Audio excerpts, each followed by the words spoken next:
Wisdom, the final frontier to true knowledge. Welcome to Wisdom Trek, where our mission is to create a legacy of wisdom, to seek out discernment and insights, to boldly grow where few have chosen to grow before. Hello, my friend. I am Guthrie Chamberlain, your captain on our journey to increase wisdom and create a living legacy. Thank you for joining us today as we explore wisdom on our second millennium of podcast. This is day 1048 of our trek, and time for our Philosophy Friday series. Each Friday, we will ponder some of the basic truths and mysteries of life and how they can impact us in creating our living legacy. As we continue on this trek called life, sometimes we have questions about life. So our Friday trek is a time where we can Ask Gramps. Gramps will answer the questions you would like to ask your dad or granddad, but for whatever reason, this is not possible. No matter how old we are, I know that all of us would like the opportunity to ask Dad or Gramps questions about life in many areas. Understanding ourselves better and how others may interpret life through their paradigm will allow us to interact with each other with more love and compassion. This can be achieved by utilizing a profound tool called the Enneagram. The tool that we refer to as the Enneagram is a circle with 9 interconnected points. Ennea refers to 9, and gram refers to a drawing. Check out today or a prior week's Wisdom Journal for a representation of it. Since many people attempt to set goals at the beginning of the year, I have included a fun Enneagram goal-setting guide in today's notes. It does a good job of representing how each type handles their goal from a humorous perspective. For additional insights, I also recommend the book, The Road Back to You, written by Ian Morgan Cron and Suzanne Stabile. It is an excellent book about the Enneagram journey to self-discovery from a Christian perspective. Many weeks ago, we concluded our deep dive into the 9 personality types, which are the reformer, the helper, the achiever, the individualist, the investigator, the loyalist, the enthusiast, the challenger, and the peacemaker. 10 weeks ago, we began a series of episodes on the type combinations. What are the potential relationship benefits and issues with each combination? Covering all 45's different potential type combinations will take 15 weeks, but will be valuable in understanding each other, regardless of what type you are and what type those that you interact with. Since we are exploring the Enneagram in detail, I would also recommend reading the Wisdom Journals each Friday to see the diagrams presented each week.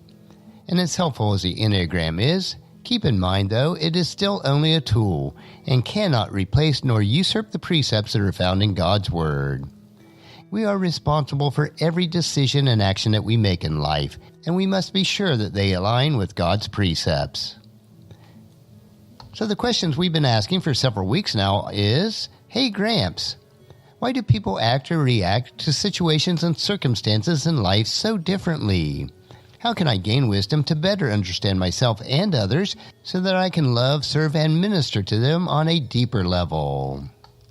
So let's jump in today on the Enneagram type combinations.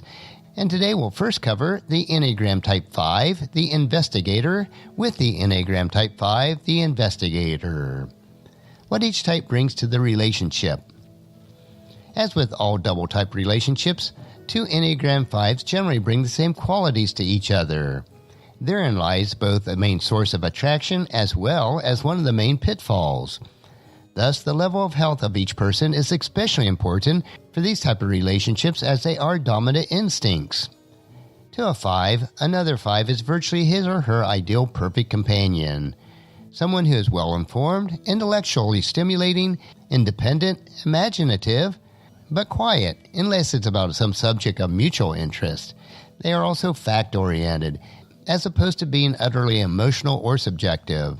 They're non-intrusive and always ready for a good debate or a good movie. Since they do not wish to be controlled in any way, or even for people to know too much about them, 5s give a great deal of personal and emotional space to each other. It may be weeks or even months before both see the insides of each other's homes. They value tactfulness and would never knowingly put people on the spot for personal information or to make personal demand on anyone for favors. Distance, respect, courtesy, good boundaries, Few demands and no expectations are hallmarks of the double 5 pairing. Of course, 5s can be curious about each other and their private lives, but there is a great deal of resistance to take the initiative where personal matters are at stake. Some 5s are more forward socially, but their experience is somewhat like the mating of shy and prickly animals. Unless the other finds a way to hold on to the 5 is soon off again. 2 5s, as a pair, they must quickly learn how to balance the independence they require with a degree of intimacy and personal sharing and self-disclosure required to establish meaningful relationships. In most cases, this does take a while. Although once 5s have found someone whom they feel comfortable, they can become quickly, but still secretly attached. Long silences and breaks are punctuated by intense bursts of communications. The meetings of their minds does not have to be full with words. But what are some of the potential trouble spots or issues with 2 5s? Double 5 pairing can suffer from over-intellectualizing their relationship, approaching each other analytically rather than as someone to be felt or identified within a more emotional and subjective way. They also tend to compartmentalize their lives together, as they do with their own lives. They draw boundaries around your world and my world. Both parties can begin to become secretive and to lead something of a double life, consciously withholding information about themselves and their activities from the other out of fear of being engulfed by them, and from deep-seated resistance to sharing themselves or merging with someone. Double 5 pairs can also become argumentative and competitive, getting into a pattern of intellectually bickering over fine points and ultimately trivial details.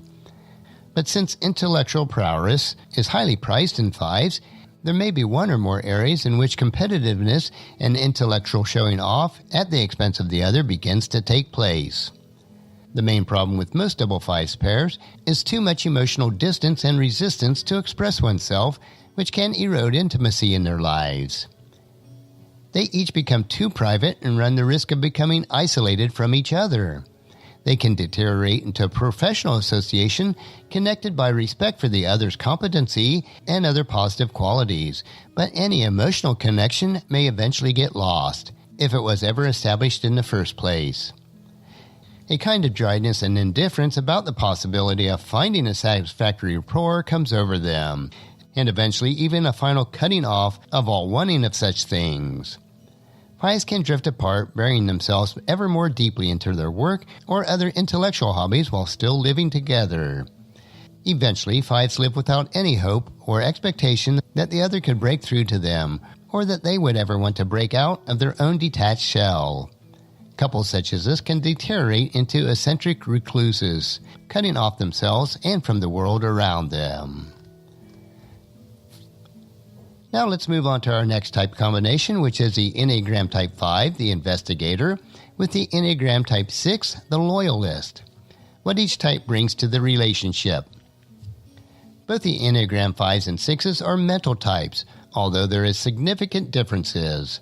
Both have respect for the intellectual acumen of the other and the expertise and technical mastery that the others possess. They may well begin the relationship as a colleague or by sharing the same professional area of interest, which forms the basis of a friendship and eventually something more intimate. Both types respect detail, factual objectivity and accuracy, craftsmanship, and the ability to analyze situations without inserting personal opinion or biases. As a pair, 5s and 6s can be highly effective in dealing with crisis because both are attuned to danger and to bringing their expertise in to solve the problem. 5s also offer emotional calm, detached objectivity, observation skills, and an unusual and penetrating curiosity, and they are unwilling to settle for the easy answers. 6s bring strongly held values and ideas that make them less objective than the 5s, although they are more passionate. The very emotional reactivity, including anxiety and fear, gives the 6s more a sympathetic, human quality. 6s are more openly unsure of themselves and often look to authorities of some kind, including the 5s which they trust, who gives them guidance and advice. 5s tend to be sure of their ability to think for themselves and to entertain new ideas. Fives also tend to be more skeptical and rejecting of authority. Fives are accepting of sixes' changing needs for independence with a connection. They are also patient of the sixes' vacillations. The devotion of the sixes and understanding caring can break through the fives' tendency to isolate. Thus, fives and sixes, as a pair, tend to have a symbiotic, intelligent relationship, which contains doubt and decision, questions and answers, problems solved and problems discovered that can be endlessly stimulating to them. In any event, for a relationship between the two opposite head types to work, there must be a tested and unshakable trust between them. They may often come to different conclusions, but they at least know that their hearts and minds are in the right place. But what are some of the potential trouble spots or issues between the Enneagram Type 5 and the Enneagram Type 6? The potential trouble spots between fives and sixes have already been hinted to above. In short, fives and sixes tend to think in diametrically opposite ways and often are on the opposite side of the fence in their conclusions. There will be a good deal of intellectual and emotional tension between them, for better or for worse. Sixes tend to look at precedents for guidance and how to proceed. They also tend to be guided by rules and procedures and protocols, building their argument and marshaling their facts meticulously, if sometimes ponderously, so that they can feel unassailable. Fives tend to take on a greater intellectual leaps of imagination and to consider less or not at all what has been received wisdom or common consensus of opinion. Once trust and communication breaks down between fives and sixes, fives tend to begin to see sixes as too conservative and indecisive in their thinking and actions. Sixes get nervous about making mistakes and do not want to be criticized, much less ostracized for their efforts. They can seem to be prejudiced and not open-minded, petty and political, playing favorites and trying to please authorities rather than to seek the objective truth. To sixes, fives can seem excessively independent, unwilling, and constitutionally unable to work within a system or a group. Sixes feel that fives are needlessly provocative and have useless, strange ideas that are impractical and a waste of time. Sixes want to build security by having something clear to believe in. Fives want to find objective facts, whether or not it makes them feel secure. Fives do not need sixes' discouraging wet blanket approach. Sixes do not need fives' endless, vivid imagination for darkness and catastrophes. Each can feed on each other's sense of powerlessness and hopelessness. Fives see sixes as close-minded drudges and fanatics, whereas sixes see fives as weird, isolated, and hopelessly impractical. Without intentionality and hard work, this pair of emotional opposites might feel that they are better off as colleagues and intimate partners. One wants to put out fires, the other wants to play with the matches. And let's move on to our next combination type today, which is the Enneagram 5, the investigator, with the Enneagram Type 7, the enthusiast. What each type brings to the relationship. Since they are both thinking types, Enneagram 5s and 7s both bring a lot of mental energy and appreciation for ideas to the relationship. Their approach is complementary and reciprocal. Each one brings something that the other does not have. On the positive side, 5s bring depth, clarity of observation, insight into the objective state of affairs, independence and self-reliance, and often a wonderfully offbeat, whimsical sense of humor. It almost goes without saying that they have quick minds and love knowledge and intellectual pursuits. 7s, on the other hand, bring quickness not only to the mind but also to the spirit, ready to do almost anything at a moment's notice, from going to a movie to booking a round-the-world trip, from moving furniture across the room to moving their home to another state. 7s are independent, although they like to have a few people around them join in the fun and to add to their celebratory happy feeling that they are always looking for in their lives. They tend to be generous and extravagant, optimistic, gregarious, and outgoing with strangers, and they're often considered the life of the party. 5s tend to be somewhat more frugal with money and resources. Seldom do they spend much on themselves, unlike 7s. 5s also tend to be private around strangers, although they can be very funny once they get to know you and feel secure. 5s can ground and deepen 7s, giving them permission to take themselves and their interests more seriously, to focus their energies, and to stay with things until they actually pay off. 7s get 5s to try new experiences and to make more social contacts. They may also run interference for the 5s in a social setting. Both like conversation and ideas, and they love to explore new realms together. In short, this is a mixture of opposites with very different attitudes about how to enjoy themselves and how to be fulfilled in the world. 5s say, life is short, don't expect too much. 7s say, life is short, let's try it all. Both attitudes are true and can usefully balance each other. But what are some of the potential trouble spots or issues between the Enneagram Type 5 and the Enneagram Type 7? 5s tend to minimize their needs and their expectations of life, particularly whenever they are under more stress. They tend to see things in terms of scarcity and of being personally unprepared to meet the demands of the world.